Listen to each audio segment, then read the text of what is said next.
Hello dear, आप सभी के बीच में स्वागत करता हूं। तो आज हम लेकर आए हैं मेंटल हेल्थ नर्सिंग का और बहुत ही दो ज़बरदस्त क्वेश्चन लेकर आए हैं। एक क्वेश्चन है आपका हिस्टीरिया के ऊपर और एक क्वेश्चन है डिलीरियम यानी सन्निपात के ऊपर। ठीक है, दोनों मानसिक विकार है, दोनों मानसिक समस्या है जिसको आज हम लोग देखने वाले हैं। ठीक है, तो चलिए शुरू करते हैं। देखिए, आपसे क्वेश्चन पूछेगा कि वातो उन्माद क्या होता है। वातो उन्माद यानी हिस्टीरिया क्या होता है और इसके चिन्ह, कारण एवं उपचारात्मक व नर्सिंग प्रबंध लिखे। ठीक है, तो चलिए हम लोग देख लेते हैं हिस्टीरिया के बारे में। ठीक है, चलिए देखिए हिस्टीरिया क्या होता है। यह एक ऐसा मानसिक विकार है जिसमें उद्देश्य चेतना के क्षेत्र को सीमित कर देता है। ठीक है, मतलब यह एक मानसिक विकार है। ये चीज़ को तो सबसे पहले समझिए। जिसमें होता यह है कि जो पर्पज, जो उद्देश्य होता है कॉन्शियस, जो चेतना क्षेत्र में, उसको सीमित कर देता है। मतलब समझिए कि हमारा काम करने का जो उद्देश्य होगा कि हम इस काम को करेंगे, उसको सीमित कर देगा। मतलब हमारे थॉट को प्रभावित करता है, हमारे माइंड को सीमित करता है हिस्टीरिया, समझ गए। जिसमें हमारा उद्देश्य चेतना जो है प्रभावित होता है, जो सीमित हो जाता है क्षेत्र, समझ गए। चलिए, स्मरण शक्ति कमज़ोर हो जाता है। बिल्कुल सही है। जब आपकी स्मरण शक्ति कमज़ोर हो जाएगा याद करने का, तो जो आपके अंदर जो उद्देश्य होगा वो ऑटोमेटिक कमज़ोर हो जाएगा। ठीक है, तथा बदल जाता है। मतलब स्मरण शक्ति कमज़ोर होने के साथ साथ में बदल जाएगा। ठीक है, और तथा संवेदी कार्य प्रणाली प्रभावित होगा और जो सेंसेटिव जो फंक्शनल सिस्टम है वो प्रभावित होगा, जो काम करता है, समझ गए। चलिए, गतिजनक और संवेदी कार्य प्रणाली में अनियमितता से पैदा हुई अवस्था को रूपांतरण प्रतिक्रिया कहते हैं, समझ गए। देखिए, गतिजनक और संवेदी कार्य प्रणाली में अनियमितता से पैदा हुई अवस्था को रूपांतरण प्रतिक्रिया कहते हैं, समझ गए। चेतना के क्षेत्र में बाधा आने से स्मरण शक्ति का लोप होने और व्यक्तित्व के बदल जाने की अवस्था को वियोजन प्रतिक्रिया कहते हैं। देखिए, इसमें दो प्रतिक्रिया होता है, एक होता है रूपांतरण प्रतिक्रिया और एक होता है वियोजन प्रतिक्रिया। ठीक है, हिस्टीरिया में जिसमें होता है कि जो गतिजनक और जो संवेदी कार्य प्रणाली है, इसमें अनियमितता पैदा हुई अवस्था को रूपांतरण प्रतिक्रिया कहते हैं। मतलब इसमें जो मूवमेंट होता है और जो संवेदी कार्य प्रणाली है, इसमें इरेगुलर होता है, अनियमितता पैदा होता है, तो इससे जो है रूपांतरण प्रतिक्रिया कहते हैं, समझ गए। मतलब जो चीज़ें हैं वो रूपांतरित हो गया। पहले गतिजनक था तो अब स्लो हो गया। जो पहले जो संवेदी कार्य प्रणाली करता था कार्य, वो अब जो है अनियमित तो हो गया है, यानी रूपांतरित हो गया है, समझ गए। चलिए, दूसरा है चेतना के क्षेत्र में बाधा आने से। मतलब जो कॉन्शियस क्षेत्र है उसमें बाधा आने से स्मरण शक्ति का लोप होता है। मतलब स्मरण मतलब याद करने का जो शक्ति है उसमें लोप होता है, ह्रास होता है। ठीक है, और व्यक्तित्व के बदल जाने की अवस्था को वियोजन प्रतिक्रिया कहते हैं। मानिए कोई चीज़ जो है चेतना है और चेतना के क्षेत्र में, कॉन्शियस के क्षेत्र में जो चीज़ें हैं बाधा आ गया, कोई चीज़ हमको याद करने में बाधा आ रहा है, मतलब स्मरण शक्ति का लोप हो रहा है, मतलब कमज़ोर हो रहा है और व्यक्तित्व जो है इस स्थिति में बदल जाता है और यही अवस्था वियोजन अवस्था कहलाता है। ठीक है, यानी रूपांतरण प्रतिक्रिया और वियोजन प्रतिक्रिया, ये दो प्रतिक्रिया जो आपके हैं ये हिस्टीरिया का पार्ट है। ठीक है, याद रखिएगा। ओके, समझ गए। अनियमितता होगा तो रूपांतरण प्रतिक्रिया और वियोजन प्रतिक्रिया होगा कि व्यक्ति बदल जाएगा जिस अवस्था में स्मृति शक्ति लोप होने के कारण, तो ये वियोजन प्रतिक्रिया होगा। ठीक है, समझ गए। हिस्टीरिया में क्या होता है कि यह क्या करता है, जो कॉन्शियस क्षेत्र होता है, जो उत्तेजना जहां हम किसी चीज़ के बारे में सोच सकते हैं, उसको जो है लिमिट कर देता है, जहां पे हम चीज़ों को नहीं सोच पाते हैं। ठीक है, चीज़ें जो है बदल जाता है, चेंजेज हो जाता है, कमज़ोर हो जाएगा हमारा याद करने का शक्ति, और यही जो है आपका हिस्टीरिया होता है, जिसमें दो चीज़ें होता है, एक रूपांतरण प्रतिक्रिया और एक वियोजन प्रतिक्रिया होता है, समझ गए। रूपांतरण होता है जिसमें गतिजनक और संवेदी कार्य प्रणाली में अनियमितता आता है, वो रूपांतरण होता है। जबकि चेतना क्षेत्र में बाधा होने से जो स्मरण शक्ति का लोप होता है, उसमें व्यक्ति बदल जाने की अवस्था को वियोजन अवस्था कहते हैं, समझ गए हिस्टीरिया के बारे में। चलिए, अब इसका कारण क्या होता है, समझ गए। पहला कारण है साइकोलॉजिकल कारण, मनोवैज्ञानिक कारण। देख लीजिए, कारण में इन कारकों में निष्प्रभाव अनुकूल कार्य विधियाँ, विकासशील प्रतिगमन और निम्न योग्यता शामिल है। ठीक है, देखिए इसमें जो होता है निष्प्रभाव अनुकूल कार्य विधियाँ, मतलब ऐसे कार्य करते हैं जो निष्प्रभाव, कोई इफेक्टिव नहीं होता है। विकासशील प्रतिगमन, मतलब जो विकास होना चाहिए वो रुक जाता है, और निम्न योग्यता शामिल है, और जो योग्यता होता है है, जो अंदर योग्यता होनी चाहिए हिस्टीरिया वाली पेशेंट जो होता है उसमें कम जाता है, ठीक है। तो इसमें जो भी कार्य कर देंगे वो निष्प्रभाव होगा, कोई इफेक्टिव नहीं होगा, और विकासशील जो होता है, जो विकास होना चाहिए वो रुक जाएगा, और योग्यता जो है निम्न आ जाएगा स्तर का, और यही जो है आपका हिस्टीरिया का साइकोलॉजिकल कारण होता है पहला, समझ गए। चलिए दूसरा है अभिभावक और बच्चों का संबंध। अभिभावक और बच्चों का अप्रसन्न मतलब दुखी, अभिभावक और बच्चे के असमान संबंध, ठीक है। टूटे घर, निरंकुश माता तथा सौतेली माता के मामलों में हिस्टेरिकल न्यूरोसिस आम बात है, समझ गए। देखिए अभिभावक और जो बच्चा होता है, अभिभावक मतलब माता पिता और बच्चा के बीच में संबंध बिगड़े रहेगा, सौतेली माँ सौतेली व्यवहार करेगी, निरंकुश माता मतलब जो है अत्याचारी माता जो बच्चा पर काफ़ी अत्याचार करता हो, असमान नॉर्मल जो है संबंध बिल्कुल ख़राब हो, टूटा हुआ घर हो, टूटा हुआ घर के मतलब मकान टूटा हुआ नहीं, मतलब घर बिखरा हुआ, ठीक है, माता उधर पिता उधर सब अपना अपना में बन नहीं रहा है, यही टूटा घर होता है, समझ गए। अप्रसन्न बचपन, बचपन दुखद भरा हो, अभिभावक बच्चे के बीच जो संबंध है अच्छा नहीं है, ये जो है आपका दूसरा कारण होता है, समझ गए। चलिए तीसरा क्या कारण है, सामाजिक संस्कृति कारण, सामाजिक संस्कृति कारण, समझ गए। यह विकासशील और निम्न संस्कृति वाले समुदाय में अधिक पाया जाता है। हिस्टीरिया कहने का मतलब है, सीधा सीधा समझ लीजिए कि जिसको में हिस्टीरिया होगा उसका जो सोच होगा, जो उसका थॉट होगा, जो उसका लक्ष्य होगा, जो उसका मेमोरी पावर होगा, याद करने का जो स्मरण शक्ति होगा वो कमज़ोर हो जाएगा, वो कोई भी चीज़ को जो है ज़्यादा देर तक दिमाग में रख नहीं पाएगा, वो ज़्यादा लंबे चौड़े चीज़ों को याद नहीं कर पाएगा। और ये जो होता है सामाजिक संस्कृति कारण बहुत बड़का होता है, काहे कि ये जो निम्न संस्कृति वाले जो समुदाय होते हैं जहाँ पे बिल्कुल इन सब चीज़ों पर ध्यान नहीं दिया जाता है, खान पान रहन सहन बात विचार कि किसके साथ कैसे करना है बात नहीं करना है, मतलब निम्न समाज जहाँ पे गरीब तबके के लोग अनपढ़ लोग रहते हैं तो वहाँ पे ये ज़्यादा चीज़ें देखा जाता है, समझ गए।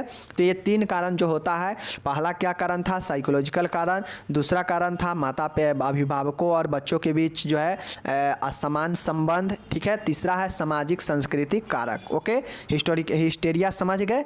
चलिए अब यहाँ पे हम लोग देखते हैं लक्षण। लक्षण के मतलब है इनमें शारीरिक और मानसिक लक्षणों में बांटा जाता है। इसका जो लक्षण होता है इन्हें शारीरिक व मानसिक लक्षणों में बांटा जाता है। इसके दो लक्षण में बांटा जाता है, पहला शारीरिक दूसरा मानसिक लक्षण में। ओके चलिए पहला शारीरिक लक्षण को देखते हैं, फिजिकल सिम्टम्स को।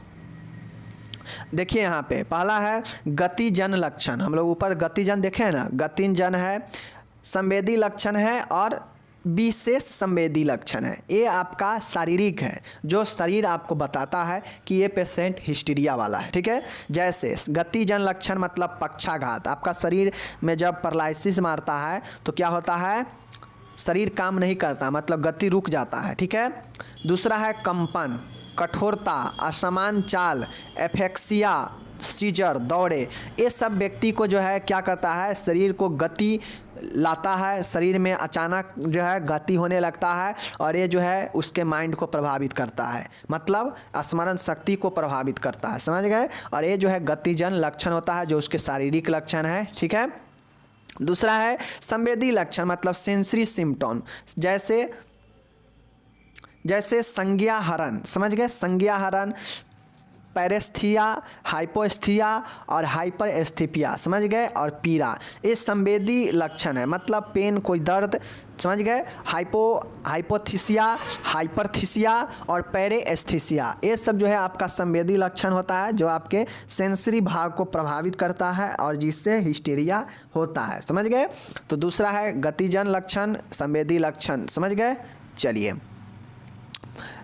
तीसरा यहाँ पे है विशेष संवेदी लक्षण। विशेष संवेदी लक्षण का मतलब है कि दृष्टि संबंधी विकार, अंधापन, बहरापन, स्वादहीनता, गंधहीनता, ये जो है आपका विशेष संवेदी सेंसरी भाग हमारा यही ना है कि अंधापन, बहरापन, स्वादहीनता, गंधहीनता संबंधी विकार, ये दृष्टिहीनता संबंधी विकार, ये सब संवेदी अंग ही है और ये जो है विशेष संवेदी लक्षण आता है। अगर ये सब जो है अगर किसी में प्रॉब्लम है तो हिस्टीरिया का कारण बन सकता है। लक्षण ये सब दिखता है कि आप में दृष्टि संबंधी विकार हो सकता है, अंधापन, बहरापन, स्वादहीनता, ये सब शारीरिक लक्षण है। समझ गए।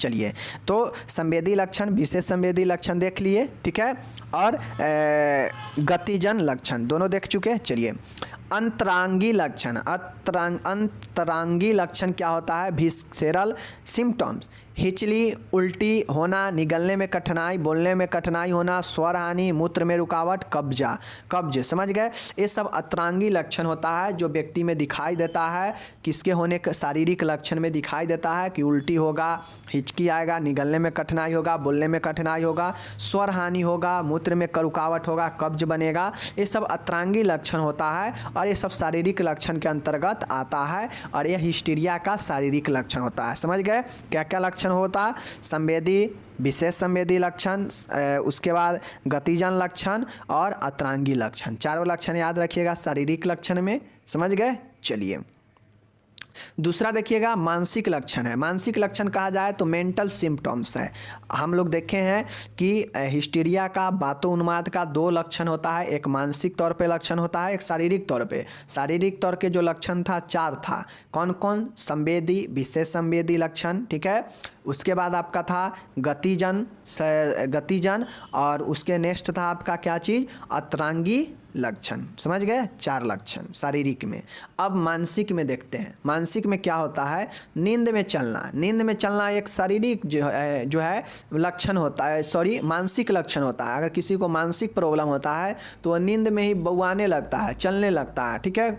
चलिए, उसके बाद स्मरण शक्ति समाप्त होना। जब मानसिक प्रॉब्लम होगा तो स्मरण शक्ति समाप्त हो जाएगा, मतलब मेमोरी पावर समाप्त होगा।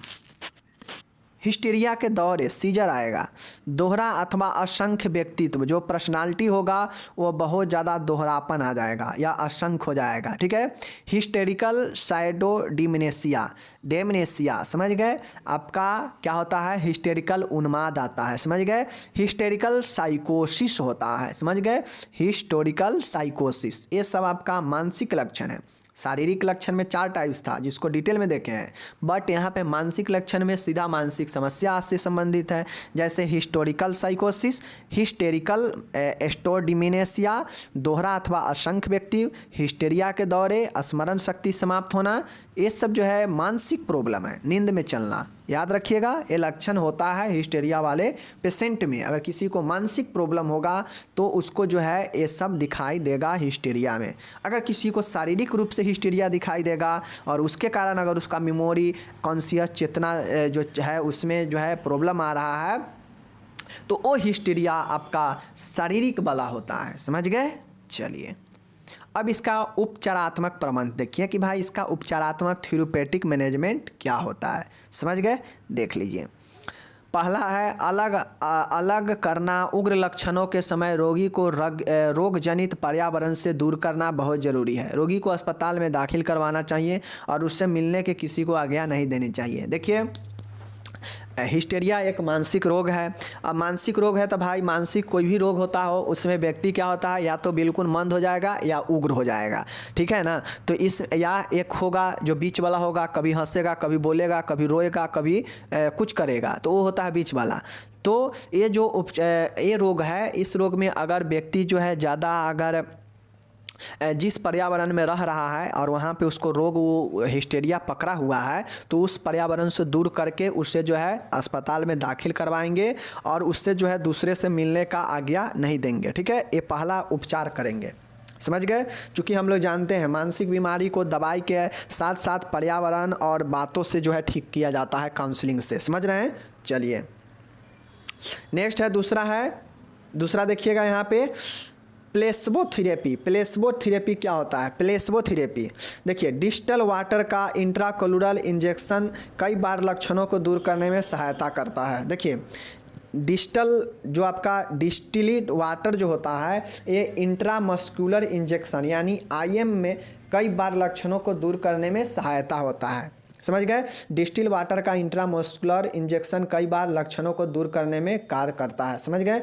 मतलब जो डिस्टल वाटर होता है, ये डिस्टल वाटर का IM इंट्रामस्कुलर इंजेक्शन कई बार इस लक्षण को दूर करने में सहायता होता है। किसको? हिस्टेरिया लक्षण को। समझ गए। चलिए, तीसरा थेरेपी है, यह आपका ड्रग थेरेपी है। पहला कौन सा था? ये कौन सा थेरेपी था? Placebo therapy. प्लेसबो थेरेपी क्या है? तो डिजिटल वाटर को आईएम मार्ग जो होता है इंट्रामस्कुलर, कई बार लक्षणों को दूर करने में सहायता करता है। समझ गए? चलिए दूसरा हो गया। तीसरा देखिएगा ड्रग थेरेपी है। Drug therapy injection PZ injection जो होता है ड्रग थेरेपी है। ड्रग थेरेपी में होता क्या है कि इंजेक्शन पीजेड 500 mg अथवा डाइजीपाम 10 mg इंजेक्शन 2 से 3 दिनों तक लगाने से हिस्टेरिया में मानसिक बेचैनी से छुटकारा मिलता है। अब चूँकि हिस्टेरिया वाले पेशेंट का मानसिक बेचैनी बहुत ज़्यादा रहता है, इसलिए जो है ड्रग थेरेपी में डाइजापाम या पीजेड 500 mg का 2 से 3 दिनों तक इंजेक्शन लगाने से जो है हिस्टेरिया का जो बेचैनी होता है उससे छुटकारा मिल जाता है। तो ये ड्रग थेरेपी हो गया, डाइजापाम और पीजेड 500 mg। ओके, समझ गए? चलिए नेक्स्ट है आपका यहाँ पे देखिएगा एब रिएक्टिव थेरेपी। एब रिएक्टिव थेरेपी क्या होता है? सोडियम पिथेनॉल, समझ गए? सोडियम पिनोथॉल का 100 mg से 200 mg इंजेक्शन रोगी को देने से तनाव कम हो जाता है। बेचैनी कम करने के लिए ड्रग थेरेपी देंगे जैसे डाइजापाम और पीजेड 500 इंजेक्शन, तो वो क्या करेगा? हिस्टेरिया का बेचैनी कम करेगा। ठीक है, लेकिन अगर तनाव कम करना हो तो एबर रिएक्टिव थेरेपी देते हैं जिसमें सोडियम पिनोथॉल 100 mg से 200 mg इंजेक्शन रोगी को देने से तनाव कम हो जाता है। समझ गए? चलिए एब रिएक्टिव हो गया। एब रिएक्टिव का मतलब तनाव कम करता है। कौन? सोडियम पिनेथॉल को 100 से 200 mg का इंजेक्शन। ओके, समझ गए? चलिए पांचवा देखिएगा हिप्नोसिस है। हिप्नोसिस का मतलब है कि इससे हिस्टीरिया के लक्षण कम होते हैं। हिप्नोसिस क्या है? कि इससे हिस्टीरिया के लक्षण कम होते हैं। सब उपचार है। छठा है साइकोथेरेपी। यह हिस्टीरिया का मुख्य उपचार है। सपोर्टिव साइकोथेरेपी से अच्छा परिणाम निकलता है। ठीक है, देखिए सबसे अच्छा हिस्टीरिया का जो आपका जो उपचार है, जो थेरेपेटिक है, वो एब्रिएटिव या हिप्नोसिस या जो अलग अलग देखें थेरेपेटिक, ये सब नहीं है। साइकोथेरेपी सबसे उपयुक्त मुख्य उपचार है जिसमें सपोर्टिव साइकोथेरेपी सबसे अच्छा परिणाम निकालता है। समझ गए? चलिए सातवां है केस वर्क। केस वर्क का मतलब है रोगी को उसके पारिवारिक सदस्यों से रोग की विस्तृत पूर्व जानकारी अलग अलग लेनी पड़ती है। ठीक है, ताकि रोग के मुख्य कारणों को रोगी के सामाजिक पृष्ठभूमि का पता लगाया जा सके। मनोचिकित्सक समाज सेवक के लिए जरूरी है कि वह रोगी और उसके परिवार के सदस्यों के साथ अच्छा संपर्क रखे और उनके साथ एक से ज़्यादा साक्षात्कार शामिल करे ताकि समस्या की सही प्रकृति का पता लगाया जा सके। अच्छे समायोजन के लिए दोनों पक्षों के साथ काउंसलिंग करना जरूरी है। ठीक है, देखिए जो साइकोलॉजिस्ट होते हैं अगर इसका इलाज करेंगे हिस्टेरिया वाले पेशेंट का तो काउंसलिंग किया जाएगा। काउंसलिंग में जो है दोनों पक्ष रखा जाएगा। ठीक है, मतलब उसके परिवार का भी पक्ष और जो पीड़ित है उसका भी पक्ष रखा जाएगा। ठीक है, चूंकि जो पीड़ित होता है देखते होइएगा, जो पागल व्यक्ति होता है अपने परिवार पर ही इल्ज़ाम लगाता है। ठीक है ना, कि मेरे मारे दौड़ता है, मेरे गाड़ी देता है, जबकि ऐसा नहीं होता है, वो इल्ज़ाम लगाता है। समझ गए? तो ये सब चीज़ें होता है। केस वर्क में जो है जो भी साइकोलॉजिस्ट होते हैं, मनोवैज्ञानिक होते हैं, वो क्या करते हैं कि उसके परिवार से पता लगाते हैं कि क्या क्यों हुआ, बीमारी कैसे क्या है, इसका फैमिली बैकग्राउंड क्या है, समाज में इसका असर क्या है, इन सारे चीज़ को पता लगाकर इसका केस स्टडी किया जाता है, फिर काउंसलिंग किया जाता है। समझ गए? तो ये सब चीज़ें जो है आपका होता है। एक बार और उपचार में देख लीजिए क्या क्या उपचार में है। उपचारात्मक प्रबंध में हिस्टोरिया वाले पेशेंट के लिए क्या करेंगे? अलग रख कर उससे जो है अगर उग्र हो लक्षण तो उसे अस्पताल में दाखिल कराकर किसी से मिलने नहीं देंगे। पहला उपचार। दूसरा उपचार प्लेसबो थेरेपी। प्लेसबो थेरेपी में डिजिटल वाटर का आईएम जो है कई बार लक्षणों को दूर करने में सहायता होता है। इंट्रामस्कुलर इंजेक्शन, समझ गए? डिजिटल वाटर का, जिसे प्लेसबो थेरेपी कहते हैं। ठीक है, उसके बाद है ड्रग थेरेपी। ड्रग थेरेपी है जिसमें 500 पीजेड और डाइजापाम 10 mg दिया जाता है, जो 2 से 3 दिन तक लगाने से हिस्टेरिया में जो बेचैनी होता है उससे छुटकारा मिलता है।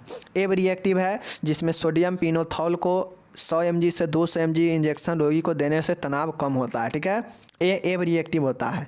दूसरा है हिप्नोसिस। हिप्नोसिस में जो है लक्षण कम होते हैं हिस्टेरिया के। समझ गए? आठवां है साइकोथेरेपी। यह सबसे मुख्य उपचार है जो सपोर्टिव थेरेपी के द्वारा जो है अच्छा परिणाम मिलता है। 7वां है केस वर्क। केस वर्क क्या होता है कि उस पर उसका डिटेल जानकर कैसे क्यों क्या हुआ, इसका समाज में क्या है नहीं है, सारे चीज़ जानकर काउंसलिंग किया जाता है, ये केस वर्क होता है। और यही जो है आपका उपचारात्मक प्रबंध होता है। समझ गए आप लोग हिस्टीरिया वाले पेशेंट को। तो हिस्टीरिया एक नॉर्मल क्या है कि व्यक्ति का जो है जो संवेदी अंग है, ठीक है, जो संवेदी कार्य प्रणाली है उसको प्रभावित, उसको अनियमितता करता है, जो व्यक्ति को जो है शारीरिक और मानसिक दोनों तरीक़ा से लक्षण दिखता है, ठीक है। शारीरिक में तमाम तरीके के पक्षघात हो सकते हैं, उल्टी हो सकता है, तमाम चीज़ें हो सकता है, बोलचाल में प्रॉब्लम आएगा, ठीक है। मानसिक होगा तो उसे नींद में चलेगा, नींद में बोलेगा, ठीक है, और तमाम तरीके के हिस्टेरिकल चीज़ें उसके अंदर दिखेगा, ठीक है। तो ये मानसिक होता है, उसका जो स्मरण शक्ति है वो लॉस होगा। तो ये सब चीज़ें जो है हिस्टेरिया वाले पेशेंट का होता है। समझ गए। हिस्टेरिया वाले पेशेंट का जो है रूपांतरण होता है और एक होता है आपका, समझ गए। तो ये 2 चीज़ें आप लोग याद रखिएगा। हिस्टेरिया मैंने यहाँ पे बता दिया, 1-2 बार पढ़िएगा, आपको समझ में आ जाएगा, ठीक है। ओके, मिलता है अगले वीडियो में, धन्यवाद। एक क्वेश्चन इसमें का हम जो डिलेरियम बताए थे सन्निपात वो रह गया है, जिसको हम लोग बाद में करेंगे, ठीक है। धन्यवाद।